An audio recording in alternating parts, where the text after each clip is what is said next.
Olá, gente, saudações bactinianas, tudo bem com vocês? Então, chegando aqui, mais uma tarde de Entre Vozes aqui no Bactin Artista. Desta vez o Entre Vozes 27, hoje com a participação da Nina Pascoal. Daqui a pouquinho ela já está chegando aqui, a gente já vai começando a nossa interação. Então, muito obrigada pela presença desde já.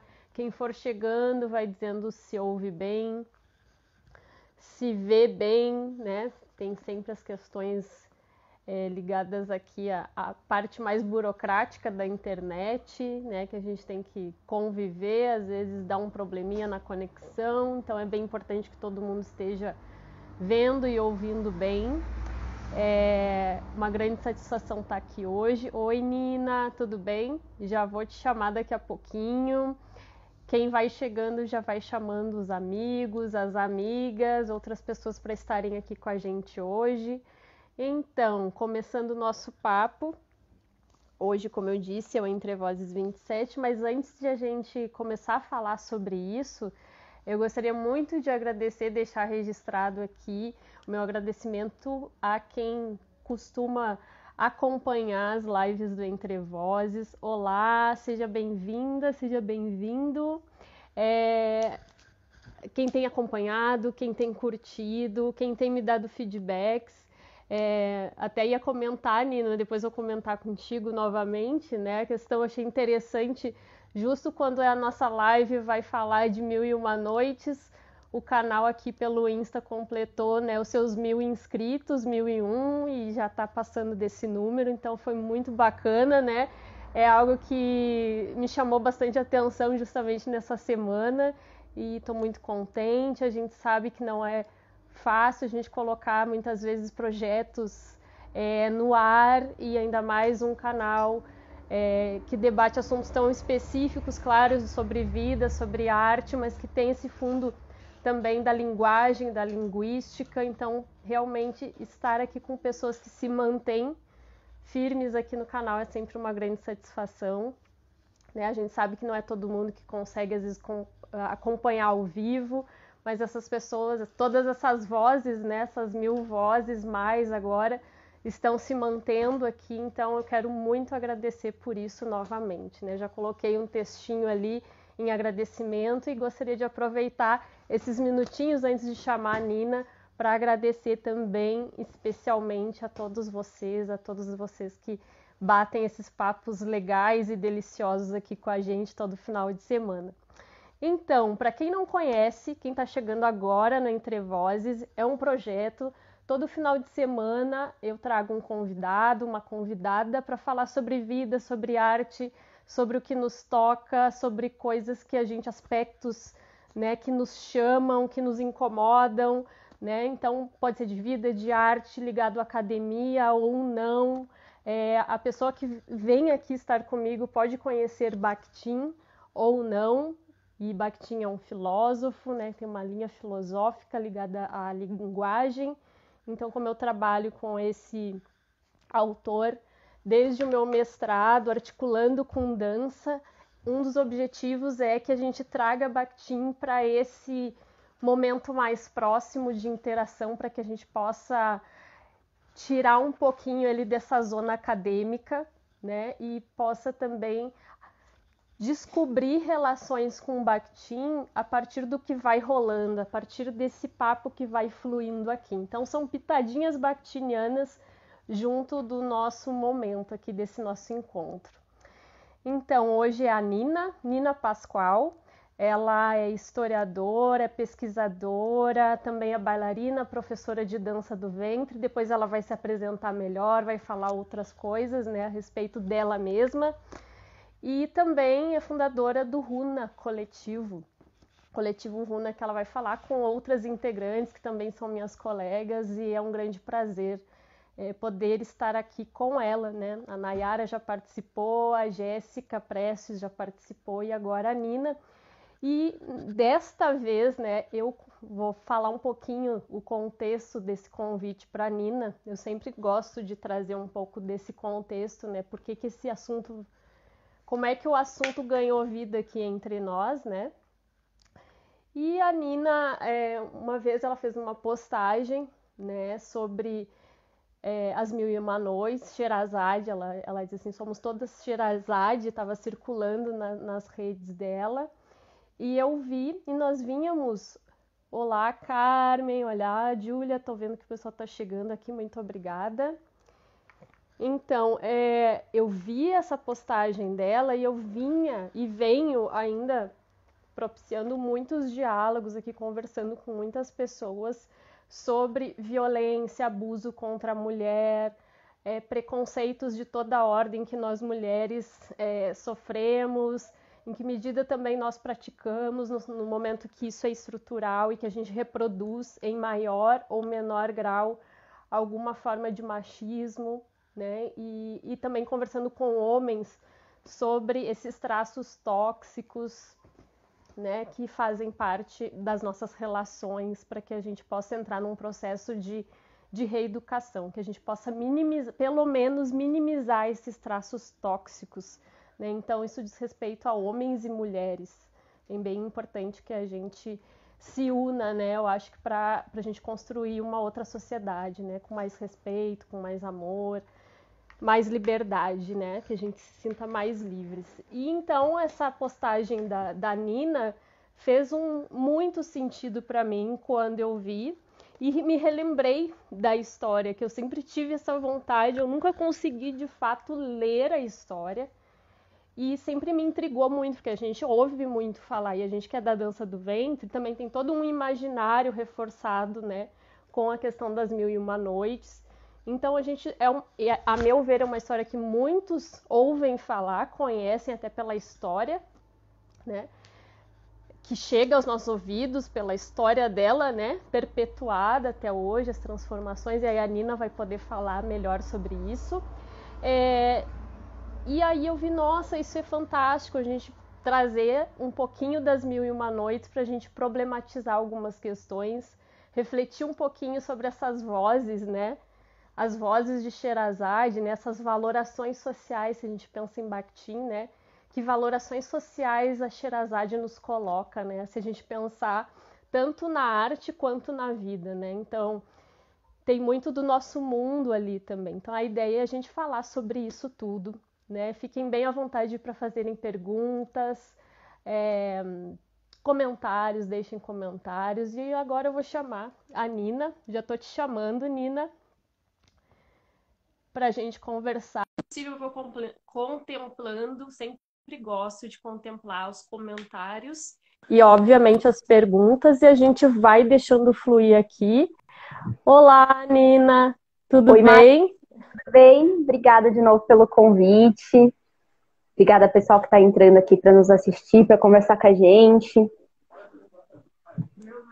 Muito bom, Nina. Eu estava explicando aqui que eu sempre tento, né, na medida do possível, claro, a gente contemplar os comentários e também as perguntas, e lembrando que a gente tem a nossa dobradinha, se em algum momento cortar aqui, porque a gente está ali no calor da conversa e o tempo passa voando, né? Cada conversa tem o seu jeitinho, tem a sua, né, tem a sua fluidez, tem o seu ritmo. Caso aconteça, quem está aqui já sabe que a gente vai seguir, tá? Que tem uma pontinha a mais que a gente faz, e aí se não der para contemplar alguma coisa por aqui, a gente contempla lá no segundo momento, tá bom, gente? Então, Nina, muito obrigada. De novo, agora te vendo, é um prazer muito grande te receber aqui. Obrigada por aceitar o convite. As Mil e Uma Noites trouxeram, né, os 1001 inscritos aqui do canal, eu estava comentando, né? Eu achei, nossa, olha só como são as coisas, né? A sintonia, a sincronicidade, né, das coisas. Exato. E eu achei bem interessante. Então, assim, agradeço novamente a todos, como eu disse. E, enfim, eu gostaria, vou sugerir, Nina, como eu disse, que tu fale um pouquinho sobre o Runa, agora te apresentando um pouquinho, porque é um projeto muito bacana, gente, quem não conhece, não deixem de olhar e seguir o Runa. As gurias fazem um trabalho maravilhoso e vou te deixar falar agora. Ninguém melhor do que tu para falar sobre o Runa. Bom, gente, obrigada aqui por estarem conosco. Obrigada de novo, Marice. O RUNA, ele é um coletivo de pesquisa e de divulgação científica. Junto da Nayara e da Jéssica e da Ana, que somos 4 historiadoras, a gente resolveu trazer um pouco um debate para a galera, um debate que entre as poucas pesquisadoras de dança que a gente conhece já estava começando a rolar, mas a gente resolveu abrir para mais pessoas participarem, para mais pessoas conhecerem esses diálogos, né, essas problematizações que a gente faz no viés da história da dança. E aí a gente trabalha com algumas danças que são consideradas étnicas. Então a gente trabalha com 3 principais frentes, né, que são a dança cigana, a dança Tribal Fusion, o ATS, e a dança country. Então, junto das meninas, a gente está desenvolvendo esse trabalho de divulgação científica sobre a história da dança, justamente para a gente trazer um pouco mais de profundidade para esses debates sobre a história dessas danças, de uma forma que não reproduza tanto estereótipos sobre essas populações, né, a quem essas danças teoricamente dizem respeito, evitar a gente entrar em achismo sobre uma mitologia da dança, no sentido de afirmar que, nossa, a dança é milenar, como se as danças tivessem surgido num contexto muito, muito antigo, do Egito Antigo, em templos e pirâmides e deuses, enfim, né? Então, para a gente começar a repensar um pouco esses estereótipos dessas danças étnicas, a gente fundou o coletivo Runa, com uma iniciativa da Nayara de Assunção, que é a nossa coordenadora, mas é um trabalho conjunto que a gente faz de divulgação científica mesmo, e para problematizar algumas coisas que a gente entende, no meu caso da Nayara, principalmente sobre o Oriente, porque como somos bailarinas de dança do ventre também, né, paralelamente à nossa formação de historiadoras, nós somos profissionais da dança do ventre, a gente acaba presenciando muita concepção errônea, né, sobre essa origem milenar da dança. Então, com o Runa, a gente está fazendo esse trabalho, a gente está, inclusive semana passada, agora no fim de semana, a gente começou nossa primeira edição de curso, falando sobre justamente, né, como analisar a história, como a gente consegue ter um método melhor, né, para não acreditar em todas as bobeiras que a gente vê, né, em época de fake news, em época de tios do Zap, a gente tem informação e às vezes não sabe nem como verificar se essas informações são legais de acreditar, né, se elas têm um embasamento. Então, a gente trouxe um pouquinho dessa questão aí com o Runa, tratando sobre história e dança. Isso é maravilhoso, né? Essa questão que tu traz, que eu acho que é bem importante, né, a gente sinalizar aqui, somos pesquisadoras e como é importante usar isso para realmente fazer esse diálogo com a dança, né? Eu acho que a dança do ventre, especialmente, ela é muito carente, isso está mudando, né?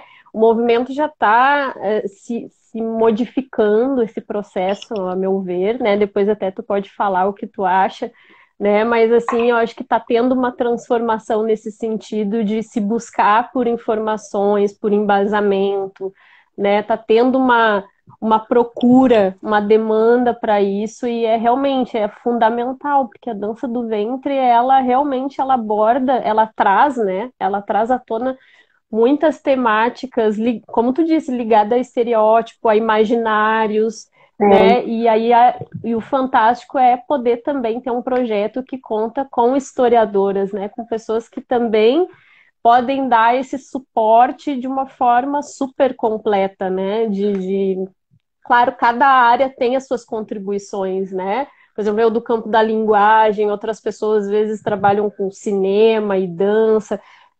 Tudo isso, eu acho que é o que a gente está vivendo num momento justamente de aproveitar esse acesso que a gente está tendo às informações e otimizar isso, né? Para o nosso crescimento, né? Eu acho que quando a gente busca o conhecimento e esse conhecimento embasado, sério, é uma forma da gente se acarinhar e de a gente se aperfeiçoar, inclusive na própria dança, né? Porque isso vai se refletir Exato, lá, vai estar lá no corpo, né? exato. Eu acho que tudo que a gente aprende passa pela gente, né? Eu acho que às vezes a gente tem, tanto no meio acadêmico, a gente tem a tendência de separar corpo e mente, quanto no meio da educação, um para um lado e um para o outro. Eu vejo que nos 2 meses é recorrente essa coisa, né? Da pessoa que é acadêmica não fazer um esporte, não fazer uma dança, não ter uma atividade física, como se o corpo não fosse importante, né? Como se só a mente fosse o nosso templo, assim.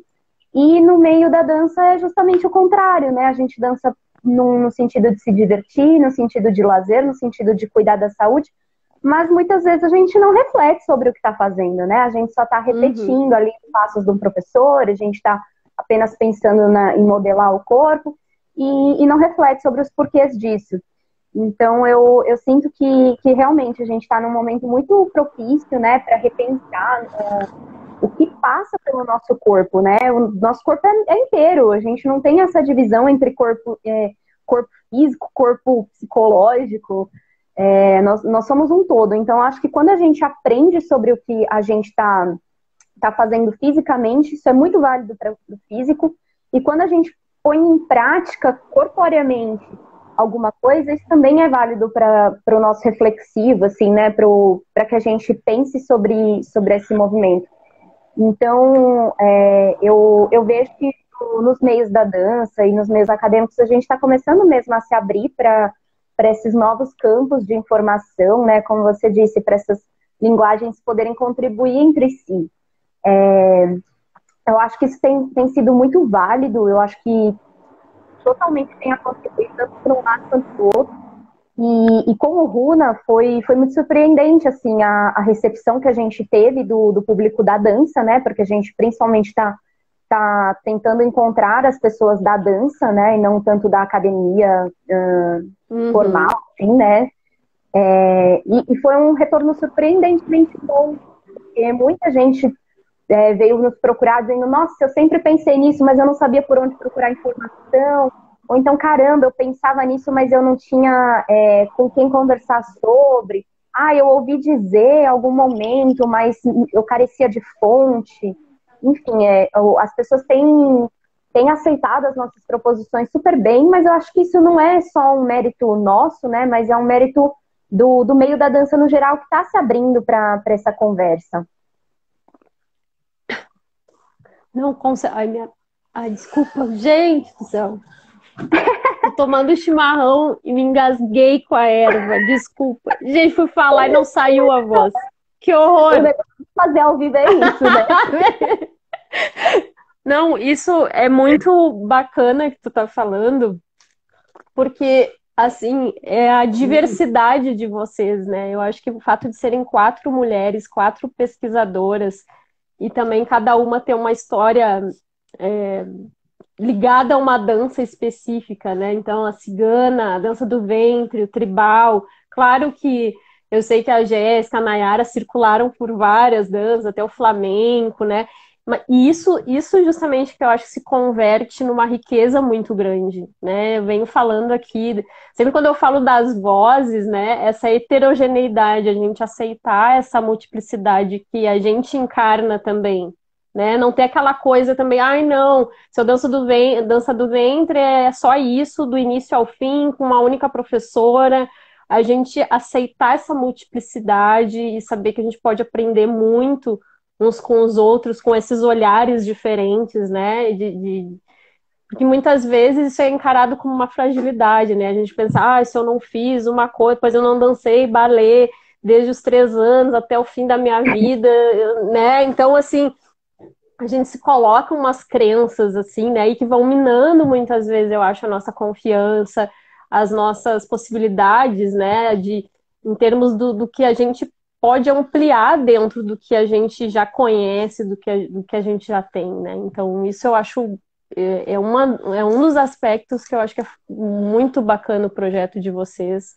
E tá linda a página, né? Super instrutiva, super numa passadinha tu já te informa, eu acho isso um barato, porque às vezes eu passo com pressa e olho lá, nossa, já me inteirei um pouco mais de alguma coisa, então assim, quero até acompanhar mais do que, gostaria de estar acompanhando mais do que eu estou acompanhando. Teve um dia que vocês tiveram a confraternização e eu queria participar e tinha aula bem no dia, A mas gente enfim, gente, tá vai bombando, promover várias né? coisas. Não vai faltar oportunidade. As gurias estão Com bombando, é um trabalho lindo e assim, quem tiver oportunidade, sendo da dança ou não, é um conhecimento muito rico, né? De poder refletir sobre essas questões todas, né? De arte, de vida e no que isso vai encostando um pouquinho na gente, vai colando na nossa história, né? Poder descobrir Exato. coisas, né? Poder descobrir coisas também, isso é muito importante. Então, Nesse Nina, trabalho a gente está podendo aprender muito uma com a outra também, né? E acho que isso é sempre muito bom, como você falou, né? Quando a gente se fixa num tipo de aprendizado só, numa linha só, tem um lado bom, mas eu acho que a gente acaba não olhando para outras coisas. Então, está sendo muito bacana poder construir junto das meninas de lá e dessas respostas que a gente tem tido com esse trabalho. Agradeço em meu nome e em nome delas também o que você disse da página, Marisa, porque para a gente é muito legal ver que isso realmente está fazendo sentido, assim. faz muito, muitíssimo sentido. E a gente estava carente disso, né? Eu acho que estamos num processo de ir e conseguindo acolher essa, essa nova, essa nova atmosfera que é desse compartilhamento, de isso que tu falou, eu acho muito importante, que às vezes parece óbvio, mas não é. Acaba não sendo eu acho assim, o momento que a gente está vivendo, né, a importância. Bati fala sobre essa relação do eu e do outro, né, essa rede colaborativa, né, como tu disse, eu aprendo com os outros, né, se colocar nessa postura, eu acho muito importante, né, de troca, né, não de maneira hierárquica, né, onde se eu estou Uhum. dando uma aula, eu vou ensinar e nada mais, né? Então, não, eu também aprendo, eu também. Claro que a gente já escuta isso, já tem esse saber, né? À nossa disposição, né? De que aquele que ensina também aprende, né? Paulo Freire, enfim, né? Já está aí. Mas é colocar isso em prática, né? Como a gente coloca isso em prática? Eu acho que quando a gente reconhece que aprende com o outro, a gente está de fato fazendo isso, a gente está de fato colocando isso em prática, né? Então, eu acho muito, muito bonito essa cumplicidade de vocês e essa rede que está crescendo. Então, desejo muito sucesso para vocês, muito êxito nas pesquisas, nas abordagens todas, e espero poder participar de uma próxima roda de vocês lá Logo também. teremos novidades aí. Antes da gente Em entrar breve nas até mil e a uma gente noites, fala. Em Deu um breve a delayzinho gente, já aqui. vou dar um spoiler, assim, né? Em breve a Oba, gente vai oba. tratar um pouquinho justamente disso que você falou, dessa questão de educação, que perpassa pela questão da educação, né? É importante a gente ver que a gente nunca é só professor, a gente aprende muito quando a gente ensina, e quem é uma troca, né? Essa posição de professor como um detentor extremo do saber, assim, é meio esquisita, né? Uma coisa que a gente bate bastante nessa tecla entre a gente, como coletivo, mas que em breve a gente vai começar a colocar algumas reflexões aí no Runa sobre isso também, pensando no papel do professor de dança, né? Como se ele fosse um total detentor de saber, enfim, é uma coisa que em breve a gente vai estar problematizando também. Muito legal. Aqui também a gente vai falar bastante sobre isso. Quero trazer entrar mais na questão da tese, que eu ainda não entrei, né? Então, isso é fundamental, né? Poder, eu acho, desenvolver, eu sempre venho falando, né? Desenvolver a escuta, escutar o outro, aprender com isso, né? No sentido dessa troca, desse compartilhamento, para daí a gente poder, tendo um diálogo respeitoso, a gente problematizar as situações, né? Eu acho que daí a gente consegue construir esse espaço, né? Então, isso é muito, muito bacana e muito importante. Antes da gente entrar nas Mil e Uma Noites, que a gente já vai fazer isso agora, eu vi que tem uns comentários aqui e eu Oba! vou ler, que eu acho que fica melhor, né? A gente ir contemplando assim. Aqui é leituras e linguagens. Sempre fui muito estudiosa, mas sedentária. Por motivos de saúde, comecei a fazer pilates e isso me ajudou muito em todos os aspectos. E depois ela segue ali. Tenho muita vontade de aprender alguma dança, mas sou péssima com isso. Não existe isso, Não não existe, fale, não não existe. existe. Não fale, isso não, vem Nunca, gente. dançar. Dançar é maravilhoso. É só um passinho, assim, ó, do ponto A não aprendi nada, pro ponto B comecei a aprender, é um passinho só. E aí depois desse ponto B Literalmente. já vai, conforme você vai acumulando conhecimento, vai soltando o corpo, vai te dando uma outra percepção. Com certeza a pessoa que faz pilates já tem mais flexibilidade aí também. Já não tá É, paradinho. isso gente, como tem, né? Isso, assim, pessoas que querem dançar, mas se sentem, às vezes, travadas, né? Mas quem é que já começa dançando sem ter feito uma aula? Eu digo assim, claro, obviamente que a gente sabe que existem gênios aí, aquela coisa, né? Um pitoquinho, nossa, já que a gente fica, assim, só outras vidas, às vezes, para explicar, né?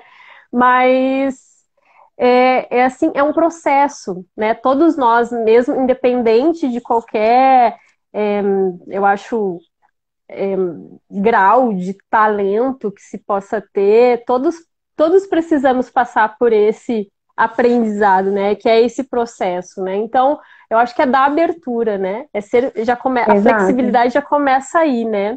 E começar a não dizer que é ruim, que é péssimo, tem que experimentar, tem que ir lá, né? E é preciso coragem também para dar esse passo, né? Sim. E A a gente. dança, eu acho que a dança é um aprendizado como qualquer outro, né? A gente, nada que a gente pega pela primeira vez, a gente entende 100% de cara, né? Então, a dança, para mim, é um aprendizado como qualquer outro.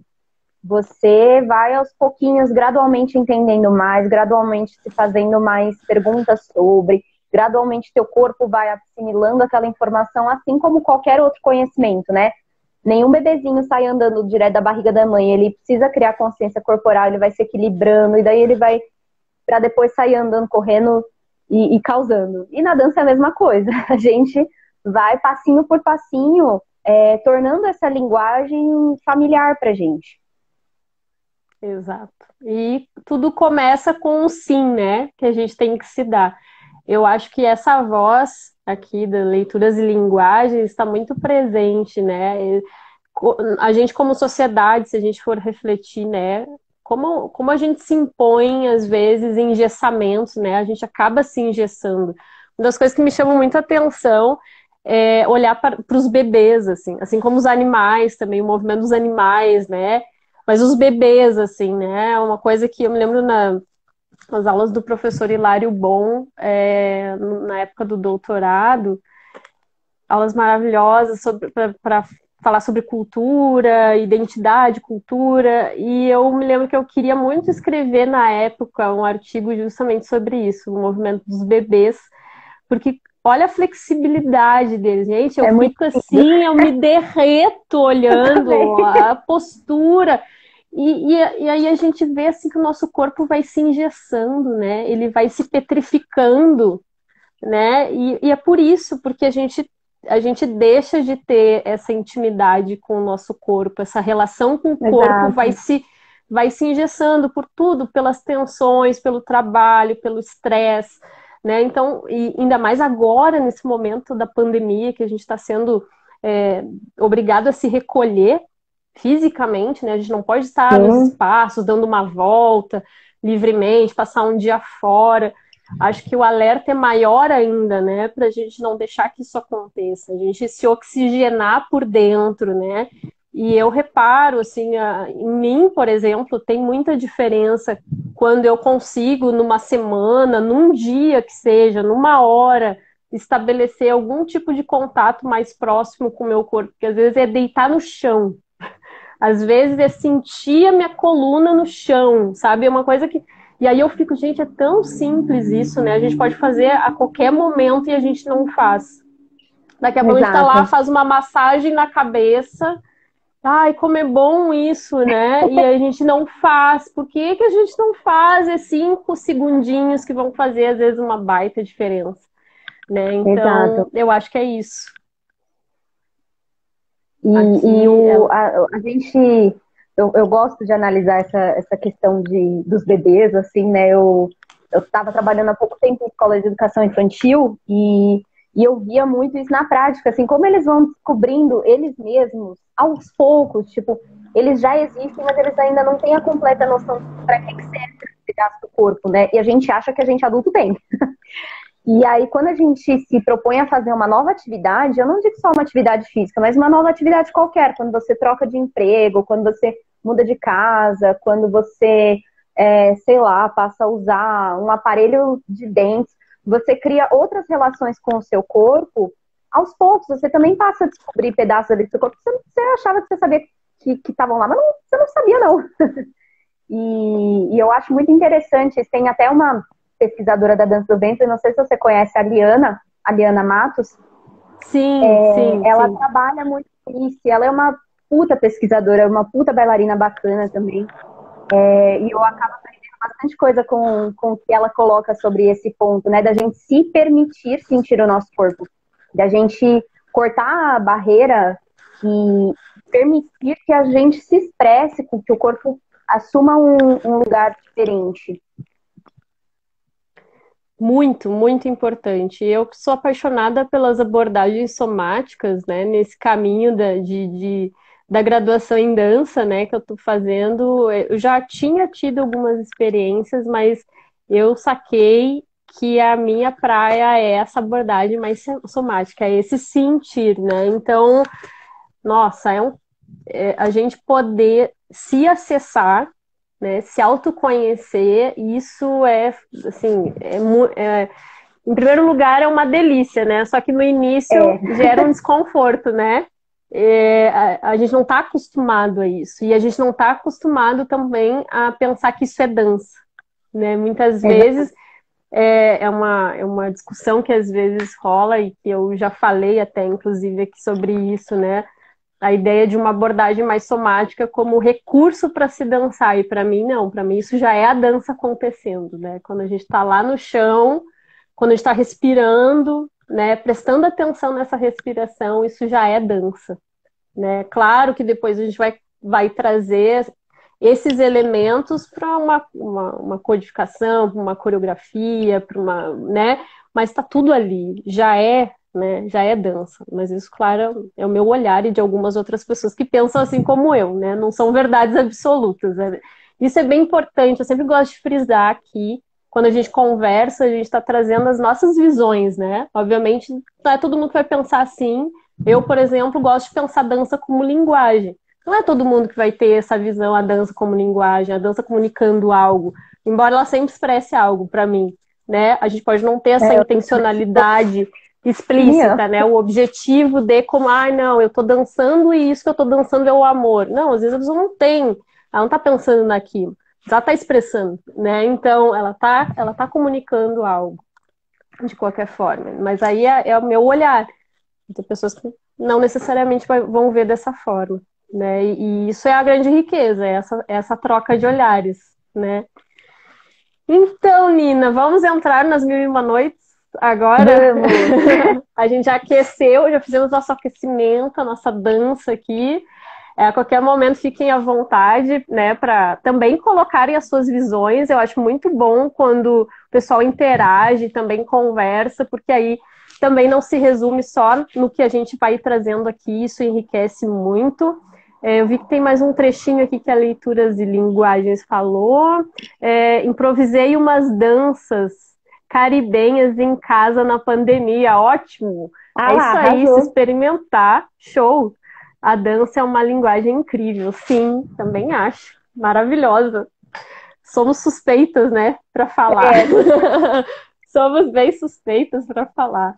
Então, Nina, conta um pouquinho sobre as Mil e Uma Noites, a tua história específica, né? Como é que, por exemplo, curiosidades que eu tenho, né? Como é que como é que essa leitura surgiu para ti? A que versão tu teve acesso? Porque a gente sabe que é uma, enfim, É um livro que a gente não sabe nem a autoria, sabe que ela é coletiva, que isso vem lá do século. Eu fui ver uma entrevista com o pesquisador, o Mamed, né? O nome dele, Mamed Mustafa. É, né? É, ele Fui mesmo. ver uma entrevista com ele e aí ele estava explicando que há registros de histórias do século IV, né? Século III, século IV, e aí a partir do século IX é que daí ganha essa versão mais disseminada para nós ocidentais aqui, que é a do francês, né? O Antoine Galland. E aí é que a gente começa, mas aí tem outras inserções, enfim. E aí que bom que houve, né, esse momento da tradução diretamente do árabe, né? Eu não sei qual Exato. é a versão, quais versões tu teve acesso, mas fica à vontade. Agora o espaço é teu para te falar um pouquinho dessa tua relação com a história. Bom, então, para eu contar essa história, eu preciso voltar lá nos idos da minha infância, porque quando eu era criança, era o sonho da minha vida era ter um livrão, assim, das Mil e Uma Noites, que era aquela versão ilustrada, infantil e tal. Só que era caríssimo na época, né? Passou, tudo bem, deixa isso pra lá. O lance eu comecei a me interessar muito novamente pelas Mil e Uma Noites e pela cultura árabe no geral, depois que eu comecei a dançar mesmo. Então, primeiro eu tive o contato com a dança do ventre, eu não sou de família árabe, não tenho nenhuma relação assim pessoal com essa cultura, só admiração mesmo, só interesse. E aí, quando eu comecei a dançar, como você falou lá no começo, né? A gente começa a entrar em contato com uma série de figuras que meio que habitam esse nosso imaginário sobre o mundo árabe, né? Sobre o Oriente Médio. E Sherazade é uma dessas figuras. E aí, quando eu fui me dedicar para o mestrado, né? Foi onde eu tratei um pouco sobre esse meu interesse na cultura árabe, sobre o meu interesse na dança do ventre a partir do método da história, né? Eu caí em uma série de pinturas que retratavam a Sherazade. Então, é uma figura que não só agora está habitando o nosso imaginário, mas ela vem cruzando séculos, assim, né, de representações, dimensões e tal. E eu acho que, em alguma medida, não sei se todo mundo, mas eu acho que muita gente tem alguma coisa aí em mente quando a gente fala em Mil e Uma Noites, né? A gente é um livro. Até quem não lê o livro sabe mais ou menos qual é que é, sabe alguma coisa, já ouviu falar, ou tem alguma ideia meio por cima do que seja, enfim, um compilado de histórias que continua na nossa cabeça, né?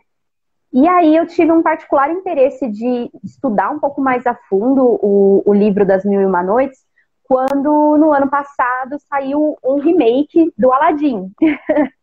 Vocês veem que é uma digressão enorme, né, para explicar, mas Sim. esse processo mesmo, né? A gente não tira as problemáticas do nada, elas vão se encaixando às vezes como pecinhas, né? Eu acho que problemáticas são tipo um Lego. Dá para construir de vários formatos, tal, com as peças que você já tem. E aí, quando saiu esse remake do Aladdin, da Disney, que eu amo a Disney de paixão, por mais que tenha vários problemas, mas eu me interessei particularmente em ver como esse estereótipo dos árabes era construído nesse filme do Aladdin. Falei, não, pera, eu não vou conseguir analisar isso direito se eu não for lá no livro e ver qual é que é dentro do livro.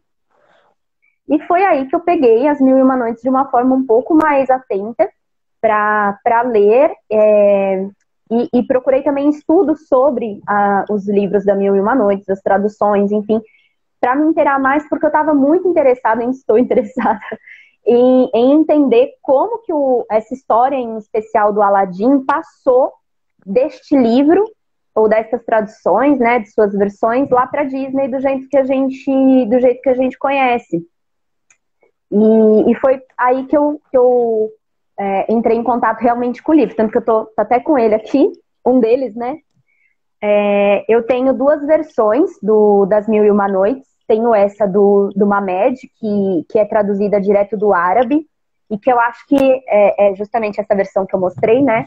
Eu acho que essa versão ela é muito boa para quem realmente tem um interesse mais acadêmico, um interesse um pouco mais cabeçudo, assim, nas histórias. Ela Lógico que ela é muito boa para você conhecer as histórias também, mas ele tem super notas de rodapé, tem várias transliterações do árabe, assim, são livros que são construídos não só pela história em si, mas de uma forma mais complexa para apresentar esse estudo que ele fez sobre essas versões, sobre as fontes escritas, sobre, enfim, uma série de documentos.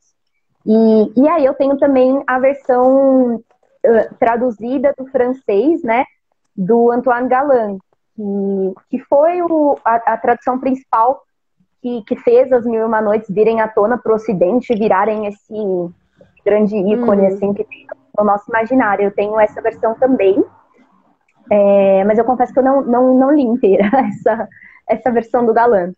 Mas ela é mais leve, assim, para quem curte ler pela leitura mesmo, assim, com interesse nas histórias, em curtir a leitura. Essa do Galland é uma versão mais leve, mais fluida como leitura mesmo. Enfim, eu entrei em contato com esses livros para procurar sobre essa história do Aladim, mas eu acabei me interessando bastante sobre esse modo pelo qual a cultura árabe, se é que dá para chamar de árabe aqui nas Mil e Uma Noites, porque como você falou, né, tem histórias aqui que são antes do idioma árabe se oficializar, né, nem daria para chamar de árabe, historicamente falando. Mas, enfim, vou chamar de árabe a título de generalização, tá? Para ficar mais fácil. Uhum. Então, essas histórias, eu me interesso muito em ver como o mundo árabe é construído para o Ocidente. É o meu tema de pesquisa de mestrado e eu acho que é o meu tema de pesquisa da vida, assim, porque até agora eu não parei ainda de pesquisar sobre isso e continuo muito, muito fervorosa nesse estudo e nessa crítica. E os livros das Mil e Uma Noites, acho que foram esse contato muito próximo que a gente tem com o Oriente, né? Talvez seja um outro em que atravessou muitas gerações. Então tem coisas sobre o Oriente que de tempos em tempos se retiram, tem coisas que voltam à tona, tal, mas o livro das Mil e Uma Noites ele tem uma permanência, né, sobre esse imaginário, sobre o contato que a gente tem com o Oriente, que eu acho bastante interessante de analisar. Com certeza. E isso é interessante já, né? Eu, claro, sou da letras, né? Linguística, então esses aspectos da linguagem me interessam muito, e de como essa arte é colocada, né? E essa relação entre tradução, as traduções, né? Que nem tu vinha dizendo, né? Essa versão francesa, ela é mais tranquila, a outra, né, já traz um cunho mais acadêmico. Até porque se presta isso à pesquisa, né? Ele quis ir diretamente lá no árabe, né? E aí é aquela velha história que ele mesmo coloca, né? E que outros tradutores colocam também, que é algo que nós estamos nos abrindo para isso, né? Hoje, traduzir diretamente, né, do idioma, né? Então, se a obra é árabe, por exemplo, sim, é importante que haja uma tradução para o português diretamente do árabe, por causa justamente dessas outras vozes, né, que se juntam ali, um olhar, imagina, tem uma outra camada francesa ali, né, e isso a gente pode fazer essa relação com a própria dança do ventre também, né, Nina? Dessa apropriação europeia, né, já é uma versão perpassada por essa visão ocidental, né. Então, é importante colocar isso, né, também, essa ênfase, né, e eu fico pensando, gente, a trabalheira que não deve ter dado, eu acho que são quatro volumes, né, do Mamed, se eu não me engano. Enorme. Bom, esse primeiro que eu mostrei é o mais curtinho, e vocês veem que ele já é uma lapa, assim, né? É uma bíblia, né, uma bíblia. Os livros, assim, são enormes e a qualidade do estudo do Mamed para compilar isso é primorosa, é o trabalho de uma vida. Eu não sei, esse cara, ele não deve ter dormido enquanto ele fez, porque cada vez que eu pego para ler, que eu pego para consultar alguma coisa, eu falo, gente, isso aqui é muito rico. E é um estilo que até então, né, a gente não tinha, pelo menos não sobre As Mil e Uma Noites, porque ele vai direto nas fontes manuscritas, né? Então ele não está só traduzindo uma versão árabe, ele está indo nos manuscritos, ele está indo nos documentos, ele traz essa análise do documento, ele fala onde que ele achou, onde que está na biblioteca, pipipi. Então, assim, é um compilado não só de histórias, essa versão do Mamed, mas é um compilado de informações que eu acho que ultrapassa até o meandro da literatura e da tradução, mas eu suspeita, né? Mas eu enxergo muito um viés histórico aqui, de entrar em contato com esse documento, de tentar extrair as informações desse documento. Tem alguns pontos que ele explica onde aquele manuscrito passou. Então, é um manuscrito que um vendedor vendeu para alguém e depois chegou na biblioteca de não sei onde, depois passou para outro lugar, até que chegou... Enfim, ele faz todo um compilado de informações que eu acho que traduzem muito dos pontos de valoração ou não das culturas, de interesse comercial, interesse cultural em cada cultura, e, enfim, eu acho que é um material muito rico, assim, essa tradução. E ainda falando um pouquinho de tradução, eu vejo as traduções meio como se fossem peneiras, assim. Então, quando a gente está com o material direto na língua em que ele foi escrito, a gente está pegando material puro ali, né? Sem lapidação, sem nada. E aí, conforme a gente vai pegando as traduções, vai passando por peneiras cada vez que deixam passar menos coisa, né? Então, eu acho que a versão que eu tenho, né, do Galan, que é a versão... Ele ouve a história em árabe, escreve em francês, e aí eu entro em contato com um livro em português traduzido do francês, que foi traduzido do árabe. Então, já é uma escala que o sentido já vai se diluindo um pouquinho, né? Por mais que a gente às vezes tenha palavras semelhantes, sentidos semelhantes, mas eu acho que vai se diluindo, assim. Um dia eu quero ler árabe o suficiente para conseguir ler As Mil e Uma Noites em Árabe. Não, eu acho que já é um desafio ler em português, né? Porque é muito denso, né? É uma história densa e eu fico pensando que coisa mais fantástica isso, né? A gente ter acesso a essas histórias hoje. Olha o tempo, gente. Tempo, assim, olha, se a gente pegar só a versão francesa, né? Vamos colocar essa versão, né? Que foi onde se disseminou. Só aí já é 1700, né? Por volta disso, Exato. 1702, 4, 6, 7, eu já vi de tudo na internet. Bem no comecinho. Mas por volta disso, né? Então, olha o tempo, né? Olha...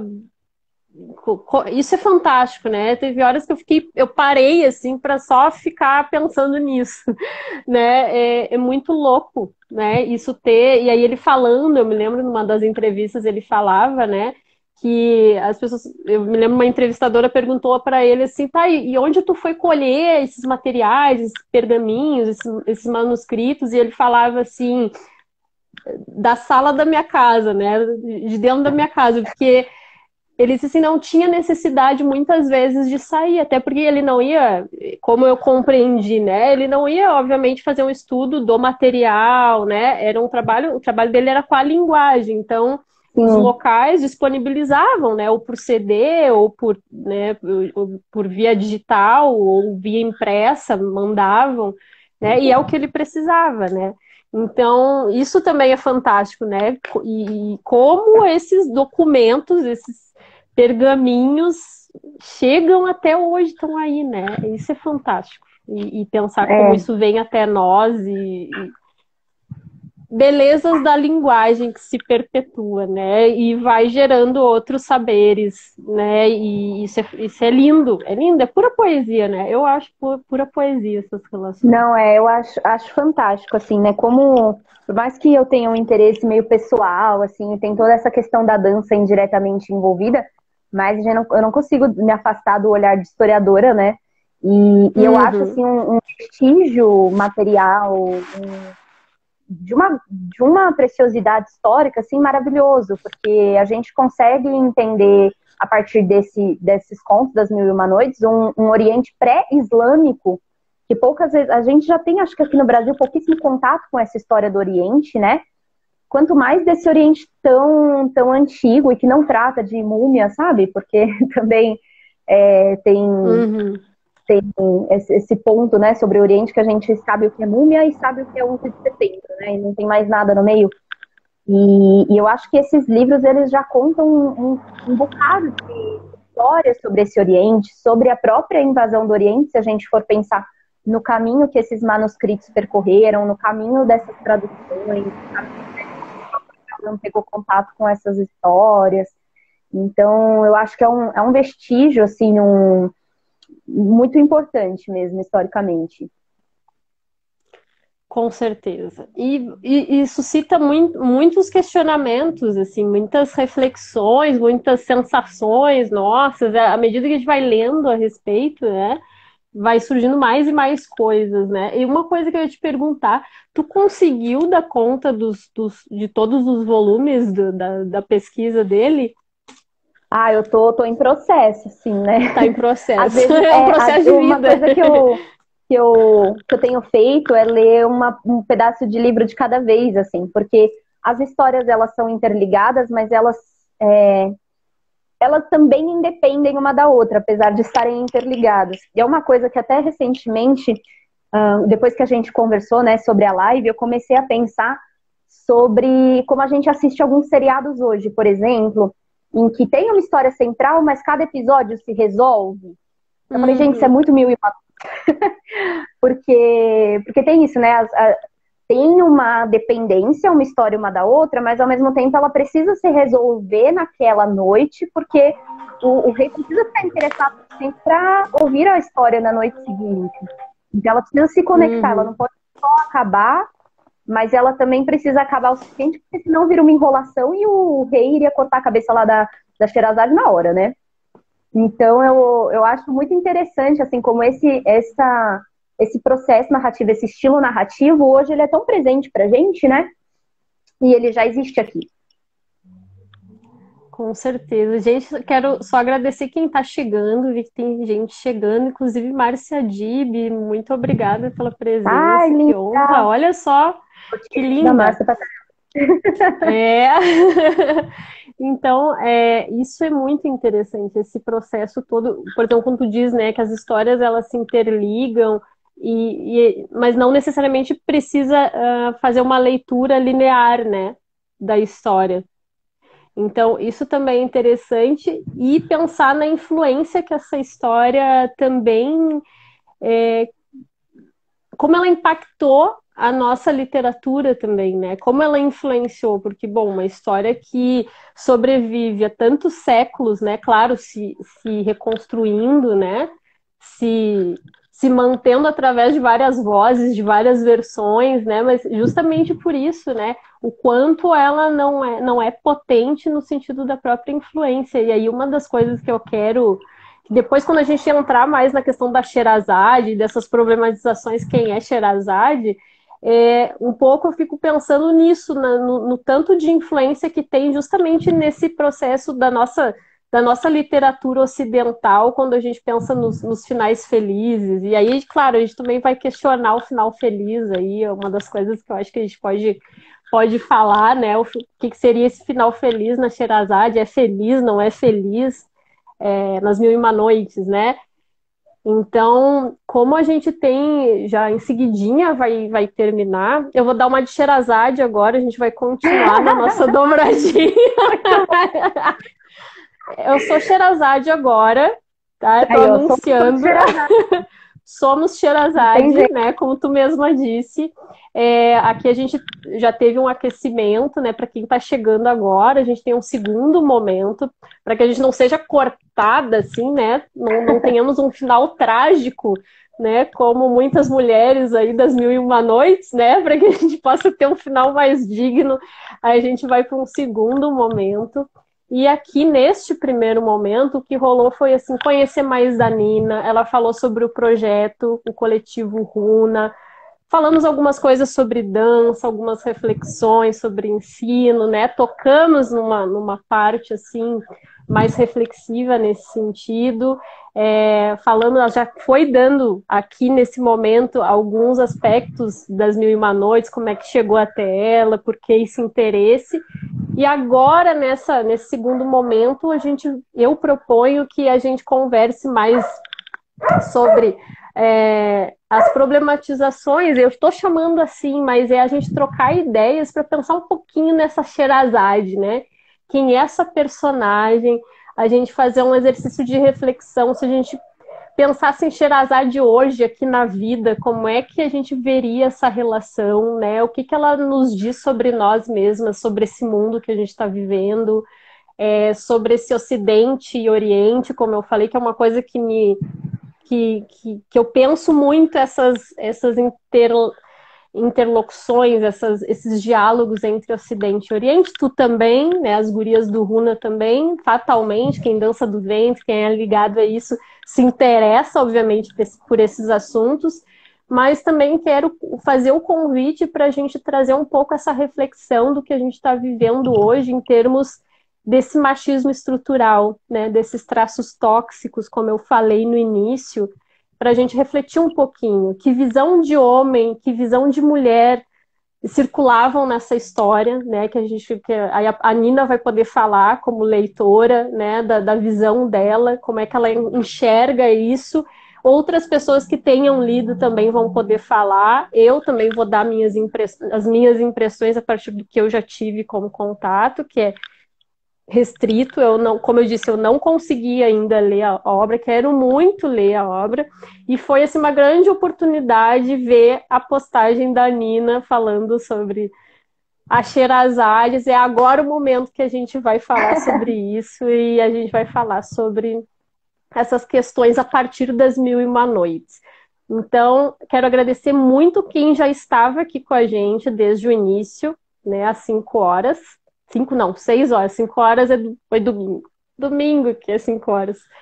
6 horas a gente iniciou, a gente segue. Quem puder seguir com a gente vai ser um grande prazer, né? A gente poder conversar, né? E saber da visão de vocês. Eu fico muito curiosa para saber quem está em casa, o que está pensando, o que acha, se já leu, se não leu.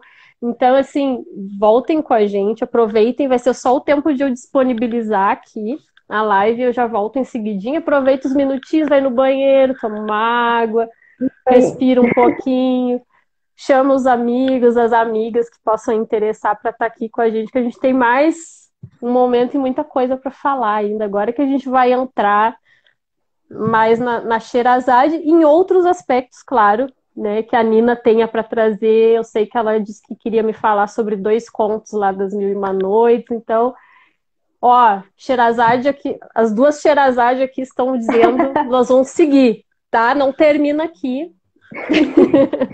Né, Nina? Voltamos já. Tem toda uma, né, eu me lembro que na história tem todo tem uma introduçãozinha, né, sempre que é feita em cada, né, então esse é aquele nosso momento. Então estamos vendo o primeiro momento da live findando, e ele vai reaparecer daqui a pouquinho, então voltem para a gente falar um pouquinho mais sobre vida, sobre arte e sobre Sherazade e as Mil e Uma Noites. Vai ser ótimo, vai ser uma delícia, tá bom, gente? Muito obrigada. Já Daqui a nos pouquinho vemos, então. estamos de volta. É rapidinho. Até mais.